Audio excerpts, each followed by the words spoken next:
আমাৰ দুখন আঁচনি, এখন হৈছে PMJAY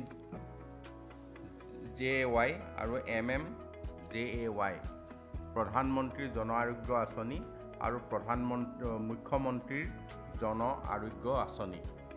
মুখ্যমন্ত্ৰীৰ জন আৰোগ্য আঁচনিখন মুখ্যমন্ত্ৰীৰ আয়ুষ্মান অসম যোজনাৰ আঁচনিৰ অন্তৰ্গত ৬৬ লাখ পৰিয়ালক আমি এই আঁচনিৰ জৰিয়তে বছৰি ৫ লাখ টকাকৈ আমি স্বাস্থ্য সেৱাৰ ক্ষেত্ৰত তেওঁলোকক আমি যিটো ইঞ্চুৰেঞ্চ দি আছোঁ এইটো পাই আছে।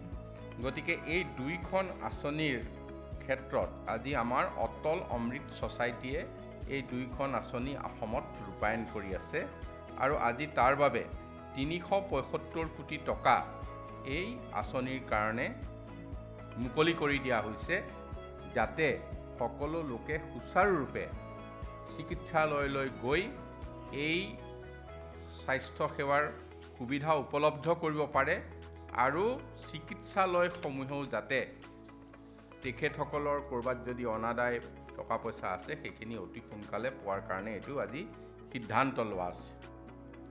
ঠিক তেনেধৰণে আৰু এটা ক্ষেত্ৰত আপোনালোকে জানে যে আসাম কেঞ্চাৰ কেয়াৰ ফাউণ্ডেশ্যন, যাৰ অধীনত ছেকশ্যন 8 কোম্পানী, অসম চৰকাৰ আৰু টাটা ট্ৰাষ্ট, ইয়াত মিলি পেলাই আমাৰ ইতিমধ্যে 18খন কেঞ্চাৰ হস্পিটালৰ ইতিমধ্যে আমাৰ 8খন কেঞ্চাৰ হস্পিটাল ইতিমধ্যে কৰ্মৰত হৈ আছে আৰু বাকীকেইখন আণ্ডাৰ কনষ্ট্ৰাকশ্যন।